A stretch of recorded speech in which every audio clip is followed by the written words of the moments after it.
नमस्कार मंडळी, मी आयशाच मराठी रेसिपीमध्ये तुमचे अगदी मनापासून स्वागत करते। आज आपण दिल्लीमध्ये मिळणारा हा चाट आयटम आहे म्हणजे राम लड्डू। तर हे राम लड्डू कसे बनवायचे याची रेसिपी मी तुमच्यासोबत शेअर करणार आहे। तर हे दिल्लीमध्ये स्पेशली चाट आयटम म्हणून मिळतात। तर आता हे दिल्लीत जायची आपल्याला गरज नाही, तर असेच हे राम लड्डू आपण घरीच बनवणार आहोत। तर कसे बनवायचे त्याची रेसिपी आज आपण बघणार आहोत। अगदी सॉफ्ट असे हे राम लड्डू आपण बनवणार आहोत। तर हे राम लड्डू कसे बनवायचे आणि त्यासोबत लागणारी तिखट चटणी आणि कशी बनवायची हे देखील आपण बघणार आहोत, ज्यामुळे ह्या राम लड्डू चाटला अगदी छान अशी टेस्ट येते। तर आपण सुरुवात करूया हे अगदी छान असे खुसखुशीत राम लड्डू बनवण्यासाठी। त्यासाठी मूग डाळ मी घेतली आहे, साधारणतः 1 कप मूग डाळ मी 7 ते 8 तास भिजवून घेतली आहे। त्यानंतर अगदी अर्धा कप उडीद डाळ आणि 2 चमचे हरभरा डाळ मी 7 ते 8 तास भिजवून घेतली आहे। हरभरा डाळ उडीद डाळ अवश्य घाला, यामुळे टेस्ट या राम लड्डूला खूप छान येते। आता यामधलं पाणी संपूर्ण काढून टाकायचं आहे आणि हे मिक्सर जार मध्ये व्यवस्थित वाटण करून घ्यायचं आहे। तर भिजलेली 7 ते 8 तास ही मुगाची डाळ, हरभऱ्याची डाळ आणि उडीद डाळ आपण एका बाउल मध्ये काढून घेणार आहोत, मिक्सरच्या जार मध्ये काढून घेणार आहोत। यामध्ये पाणी घालायचं नाहीये आणि अगदी व्यवस्थित आपल्याला हे वाटण करून घ्यायचं आहे। तर या संपूर्ण डाळी आपल्याला व्यवस्थित वाटून घ्यायच्या आहे आणि अगदी थोडंसं पाणी घालून आपल्याला हे वाटून घ्यायचं आहे। तर याची छान अशी पेस्ट होईल, याचे छान असे आपल्याला लड्डू बनवता येईल या पद्धतीने। इतकं असं बॅटर थिक असायला हवं, या पद्धतीने हे बॅटर करून घ्यायचे।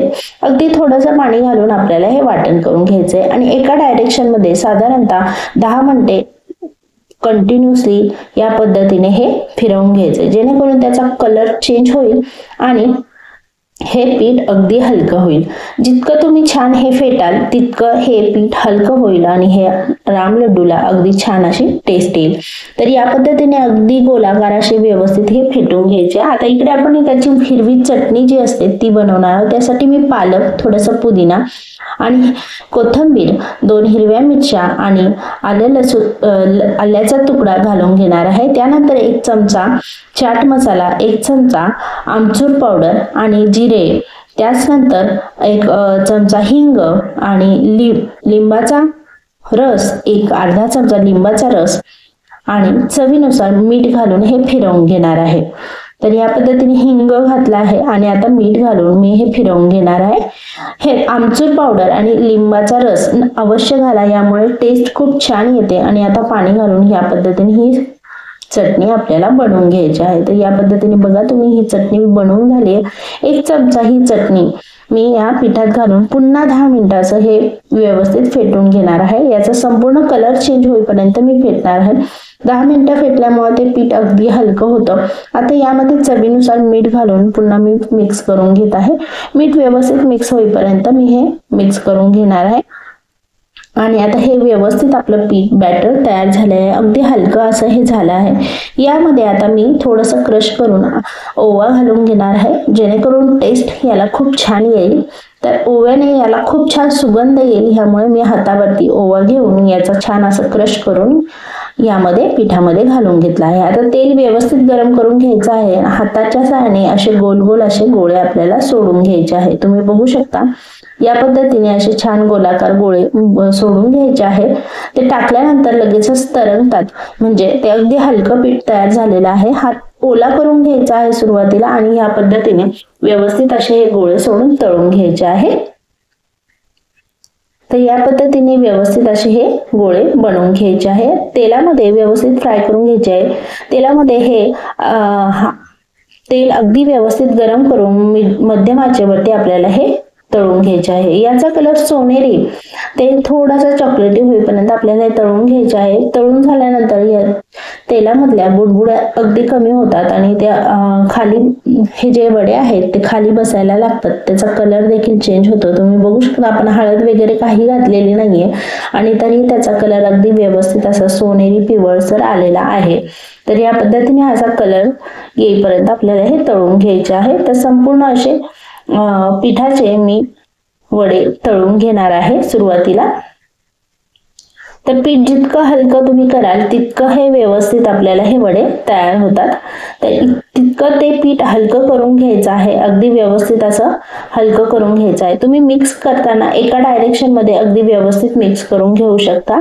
एका डायरेक्शन मध्ये अगदी व्यवस्थित हे मिक्स करून घेतल्यामुळे ते पीठ अगदी हलकं होतं आणि त्याचा कलर देखील चेंज होतो। तर जितकं पीठ हलकं होईल तितके हे खुसखुशीत आणि अगदी सॉफ्ट मऊसूत असे हे वडे तयार होतात। तर हे वडे तयार करताना त्यासाठी फक्त पीठ हलकं होईपर्यंत आपल्याला हे व्यवस्थित मिक्स करून घ्यायचे आहे। आणि आता हे आपले लाडू तयार झाले आहे, राम लड्डू तयार झाले आहे। आता आपण इकडे मुळा घेतलेला आहे, मुळाचे साल मी काढून घेते आहे। आता हे मुळाचे साल व्यवस्थित काढून घ्यायचं आहे आणि हे आपण एका किसणीच्या सहाय्याने मुळा किसून घेणार आहोत। तर व्यवस्थित असा हा मुळाचे साल आपल्याला काढून झाल्यानंतर बघू शकता तुम्ही किसणीने ह्या पद्धतीने मी हे किसून घेत आहे। तर मुळ्याची ही टेस्ट खूप छान लागते यामध्ये। तर या पद्धतीने मुळाचे साल काढून मुळा किसून घ्यायचा आहे। तर हा एक अगदी वेगळा असा चाट आयटम तुम्ही नक्की बनवून घेऊ शकता। तर या पद्धतीने अगदी व्यवस्थित असे हे मुळाचे साल करून किसून घेतला आहे। याच मध्ये आता मी बारीक उभा चिरून घेतलेला कांदा देखील टाकला आहे। कांद्यामुळे देखील टेस्ट छान येते। तर थोडासा कांदा मी घालून घेतला आहे आणि थोडासा मुळा, याचबरोबर यामध्ये थोडीशी कोथिंबीर घालून घेतली आहे। त्याच नंतर थोडीशी पुदिन्याची पाने देखील कट करून घातली आहे। तुमच्याकडे मुळ्याची पानं असतील तर ती घातली तरी चालेल, अगदी छान टेस्ट येतो। थोडासा मी मीठ घातलाय आणि थोडासा चाट मसाला यामध्ये घातलाय आणि हे व्यवस्थित मिक्स करून घेतलं आहे। यामुळे ह्या मुळ्याला आणि कांदा जे काय आपण टाकले आहे त्याला छान टेस्ट येईल। आता इकडे आपण एक प्लेट सर्व करण्यासाठी तयार करतोय। त्यासाठी हे वडे जे काही तळून घेतले होते ते घालायचे।